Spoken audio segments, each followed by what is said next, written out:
300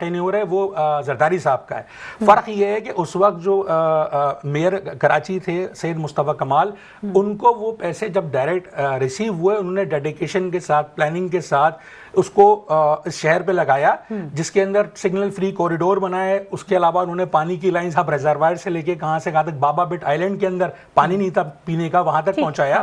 مطلب بہت سارا کام کیا. اور اس کو اب آج کوئی اٹھ کے آ کر کے یہ بول دے کہ نہیں جی کوئی کام ہوا ہی نہیں ہے, یا ہوا تو وہ نیٹو کی وجہ سے ہو گیا, تو یہ ہماری محنت پر پانی پھیر دینے کے مترادف ہے. جہاں تک یہ میرے فاضل دوست بیٹھے ہیں, ظاہر ایک پولیٹیکل ورکر ہیں, میری ان سے بہت ہمدردیاں ہیں.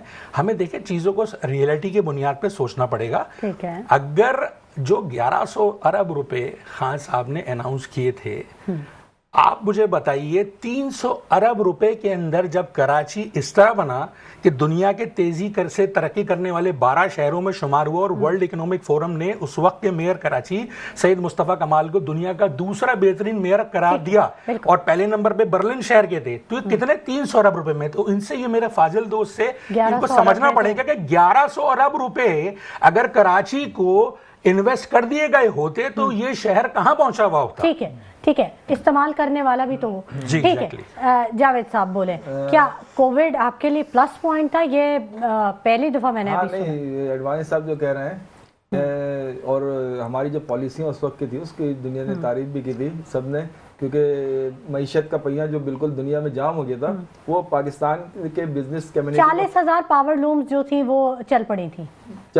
اور نہیں, میں آپ کو ملتان چل پڑا تھا, وزیر آباد چل پڑا تھا. چلا کیوں تھا؟ جی یہ ان کو بینیفٹ دیا تھا جو 18% پہ جو لون بزنس کمیونٹی لیتی تھی پہلے, وہ کووڈ کے دنوں میں 5%, یہ آپ ریکارڈ نکال کے دیکھ سکتے ہیں, 5%. مجھے یاد ہے یہ چیزیں. آپ دیکھیں ایک اور اسکیم آئی تھی, ہیلتھ کارڈ تو ہمارا جو تھا وہ تو چل ہی رہا تھا. اس کے علاوہ آپ نے دیکھا ہوگا کہ جن کے پاس مکان نہیں تھے ان کو بھی 5% پہ لون دینے کا بزنس کمیونٹی کو بہت سپورٹ کیا تھا. بزنس کمیونٹی نے پھر اس کا رزلٹ بھی دیا تھا. یعنی جب کووڈ کے بعد جب گورنمنٹ گئی تو آپ نے دیکھا کہ 6 سے 7% جو اس وقت کا ہائیسٹ ریکارڈ تھا, اس پہ بزنس کھڑا تھا آپ کا. اور اس کے بعد کیا ہوا؟ اس کے بعد آج آپ حال دیکھ رہے ہیں کہ آج بزنس کمیونٹی جو ہے وہ ٹیکسز سے, مہنگائی سے, اس سے اتنی پریشان ہے کہ اس وقت بھی اگر آپ جائیں بزنس انڈسٹریل ایریا میں تو وہاں پہ بالکل سناٹا پڑا ہوا ہے. تو مسئلہ یہ کہ جب آپ کی پالیسیاں صرف, آپ کو پتا ہے کہ فیکٹریز میں ڈاؤن سائزنگ ہو رہی جو ہم نے پہلے کبھی نہیں سنا تھا. نہیں, آپ یہ دیکھیں نا, بڑی بڑی فیکٹری سے جو بے روزگار ہو رہے ہیں لوگ, تو ظاہر سی بات ہے انہوں نے جب یا تو خودکشی کرنا ہے خدا نخواستہ, یا پھر لے کے لوٹنا ہے, جو آپ دیکھ رہے ہیں کہ لوٹ مار بڑھ رہی ہے. تو یہ پالیسیوں کا نتیجہ ہوتا ہے. جب آپ عوام کو بنیادی چیزیں نہیں دیں گے تو لازمی سی بات ہے وہ نیگیٹو سائڈ پہ جاتے ہیں. اور آپ دیکھیں, آپ پی ٹی آئی کا پورا 3.5 سال کا دور نکال کے دیکھ لیں کہ اس میں روزگار کے مواقع بھی بہتر تھے, کاروبار بھی چل رہا تھا, اور لوگوں کو بینکوں سے سہولتیں بھی مل رہی تھی, لون کی, اور ہیلتھ کارڈ بھی چل رہا تھا. آپ مجھے بتائیں یہ 40-50 دیکھیں, پی ٹی آئی ہے 2018 میں گورنمنٹ میں وفاق میں, صحیح ہے نا. 2018 سے پہلے یہی پی ڈی ایم کی جماعتیں, ایم کے ایم, پیپلز پارٹی, نون لیگ, یہ سب پارٹنر رہی ہیں. تو یہ سب کام پہلے کیوں نہیں ہو سکتا تھا؟ پہلے ہو سکتا تھا, لیکن مسئلہ ہے کہ اس کے لیے ویژن چاہیے. اس کے لیے آپ کو عوام اور ملک سے مخلص ہونا ہے. دیکھیں اب آپ دیکھیں 2024 میں جو رزلٹ آیا وہ سب پوری دنیا جانتی ہے کہ کیا رزلٹ تھا. تو اگر پی ٹی آئی کا دور اتنا خراب ہوتا تو 2024 میں اتنے بھاری تعداد میں اس کو ووٹ نہیں پڑتے. اور اگر آپ بیرون ملک پاکستانی جائیں, آپ وہاں پہ ریفرینڈم کروا لیں, ہم نے تو خیر ان کو ووٹ کا حق دیا تھا, لیکن بعد کی حکومتوں نے, ان کو پتا تھا کہ یہ کسی کے پریشر میں آگے ووٹ نہیں دیں گے, تو اس لیے انہوں نے ان کا ووٹ کا حق ہی ختم کر دیا.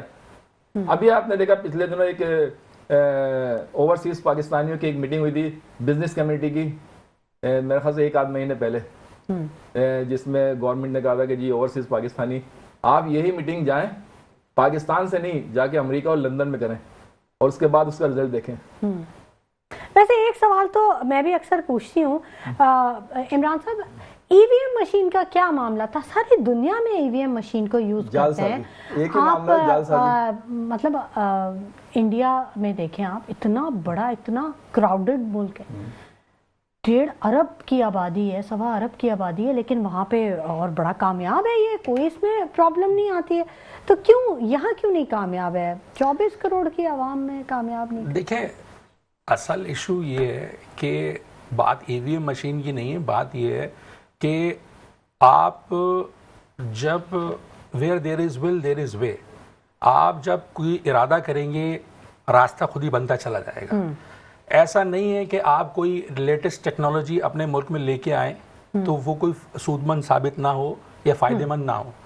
لیکن ہمارا تو سب سے بڑا ثانیہ یہ، جیسا کہ آپ نے کہا کہ ہمارا ایک رویہ یہ بن گیا ہے کہ ہم نے جو بھی پارٹیز ہیں ان پہ ایک دوسرے پہ الزام لگانا ہے، تنقید کرنی ہے، اپنی اور اس ملک کی اصلاح کے لیے کیا بہتر ہے وہ ہم نے نہیں کرنا، اس طرف نہیں جانا. یہ بہت بڑی حقیقت ہے. یہ میری اگر پلیز بات کمپلیٹ ہونے دیں، ٹھیک ہے. اب من حیث القوم ہم یہ سمجھتے ہیں کہ چاہے پی ٹی آئی ہو، چاہے پیپلز پارٹی ہو، جماعت اسلامی ہو، مسلم لیگ نون ہو، ہمیں یہ سوچنا پڑے گا، ایون چاہے اسٹیبلشمنٹ ہو، کہ ہمارے ملک کی بہتری کے لیے جو راستہ جا رہا ہے ملک کی ترقی کے لیے، ہم نے اس کو چوز کرنا ہے اور اس پہ جو راستے میں کانٹے آ رہے ہیں ان کانٹوں کو چننا ہے. ہم نے ایک دوسرے کا اس لیے ساتھ دینا ہے کہ اس ملک کو ترقی ہو. اگر ہم صرف یہ والی اسٹریٹجی رکھیں گے معذرت کے ساتھ کہ یہ بھی چور ہے، یہ بھی چور ہے، یہ بھی چور ہے، اور خود بھی چوری کریں، خود بھی کوئی کام اچھا نہ کر کے دکھائیں، تو عوام تو سب کی طرف دیکھتی آئی ہے ہمیشہ سے. لیکن عوام جن کی طرف دیکھتی آئی ہے ان کو عوام کی طرف دیکھنا ہے اور اپنے ملک کے لیے دیکھنا ہے. دیگر ایسے ممالک جو ہمارے بعد آزاد ہوئے آج ترقی کی منزلیں ہم سے آگے پار کر چکے ہیں. اور آپ اچھا مجھے ایک بات بتائیے، ہمارے یہاں تو جمہوریت ہے، جن ممالک میں بادشاہت ہے، جن ممالک میں 18ویں ترمیم نہیں آئی ہوئی ہے، جن ممالک میں این ایف سی ایوارڈ سے وزیر اعلیٰ کے پاس پیسے نہیں جا رہے، ٹھیک ہے، میرا اشارہ خلیجی ممالک کی طرف ہے جہاں بادشاہت کا نظام ہے، کتنی بہترین ترقی ہوئی بھی ہے. کیسی روڈز تو ایسے بھی ہیں جہاں پر آئین ریٹن نہیں ہے لیکن اس کے باوجود وہاں قوانین کی پاسداری ہے، قوانین کی عمل درآمد ہے. ٹھیک ہے، تو بس لاسٹ بات، اب بات یہ ہے کہ ہم ایک اور رویہ ہمارے یہاں، ہم جب تک اسٹیبلشمنٹ ہمارا ساتھ دیتی رہے، ہم کہتے ہیں اسٹیبلشمنٹ بہت اچھی ہے، کچھ ایسی جماعتیں بھی ہیں، اور جہاں ہمارا ناجائز ساتھ دینا ختم کر دیں تو ہم اپنی ہی ملک کی اسٹیبلشمنٹ پہ انگلیاں اٹھانے لگتے ہیں اور ملک کے لیے بدنامی کا باعث بنتے ہیں. ہمیں اپنے رویے تبدیل کرنے کی ضرورت ہے. موقف آپ کا آ گیا، بولیں جاوید صدیقی صاحب کیا کہنا چاہتے ہیں؟ اوورسیز پاکستانیوں کا ذکر کیا اور الیکٹرانک مشین، جی ای وی ایم کا، الیکٹرانک ووٹنگ مشین کا ذکر کیا، تو یہ کام پہلے دیکھیں ہر الیکشن میں الزام لگتا ہے کہ دھاندلی ہوئی ہے، دھاندلی ہوئی ہے، بالکل. تو یہ نظام صحیح کرنے کی جو کوشش کی گئی تو اس کو بعد میں چینج کیوں کر دیا گیا؟ مطلب جو ریجیم چینج کے بعد جو گورنمنٹ آئی اس نے آپ نے دیکھا کہ جو قوانین چینج ہوئے، نیب کے قوانین چینج ہوئے، اوورسیز پاکستانیوں کا ووٹ کا حق ختم کیا گیا اور الیکٹرانک ووٹنگ مشین جو تھی وہ ختم کیا گئی. تو اس کا مطلب ان کی نیتیں صحیح نہیں تھیں اور اس کا رزلٹ آپ نے 8 فروری 2024 کو دیکھ لیا کہ دنیا جانتی ہے کہ 8 فروری 2024 کو سب سے بڑی پارٹی کے طور پہ کون اور جو جس نے اکثریت لیے وہ کون سی پارٹی تھی. کیوں آنے والی گورنمنٹ جو ہوتی ہے وہ گزشتہ حکومتوں کی پروجیکٹس کو کنٹینیو کیوں نہیں کرتی؟ یہ کیا معاملہ ہوتا ہے؟ دیکھیں یہ جو اچھا پروجیکٹ ہے، میں بھی آپ کی بات کرتا ہوں کہ ہاسپٹل کا پروجیکٹ ہے، کالجز کا، یونیورسٹیوں کا پروجیکٹ ہے، تو اس کو کنٹینیو رہنا چاہیے. اور یہ جب یہ جب بھی قابل عمل ہو سکتا ہے جب عوام جس کو منتخب کرے وہ لوگ حکومتوں میں آئے. مطلب یہ ہے کہ کسی ظاہر سی بات ہے اس وقت آپ دیکھ رہے ہیں کہ جو حکومت بنی ہے اس کو کس نے منتخب کیا ہے؟ عوام نے کیا ہے یا جو ان کے سرپرست ہیں انہوں نے کیا ہے؟ اور اب یہ کسی ڈھکی چھپی بات نہیں ہے اور عوام یہ چیز سمجھ گئی ہے. آج بھی اگر آپ ووٹنگ کریں یا ریفرینڈم کریں تو پی ٹی آئی نمبر 1 آئے گی. اور آپ دیکھیں یہ پہلا موقع ہے کہ ایک شخص جو جیل میں اس کی آپ دیکھیں کہ جو ویلیو ہے عوام میں وہ بڑھتی جا رہی ہے اور جو اقتدار میں جن کے پاس پاور ہے جو سب کچھ کر سکتے ہیں وہ. اچھا پھر دوسری بات کراچی کا بیسک مسئلہ جو پانی کا ہے، ظاہر سی بات ہے بلدیہ میں بھی رہے، حکومت سندھ میں بھی رہے، وفاق میں بھی رہے، تو آج 40-50 سال میں انہوں نے پانی کا اور روڈوں پہ جو ٹوٹ چکا تھا وہ مسئلہ حل نہیں کیا. کرنے سے کوئی کامیاب نہیں ہوتا. ون سینٹینس جلدی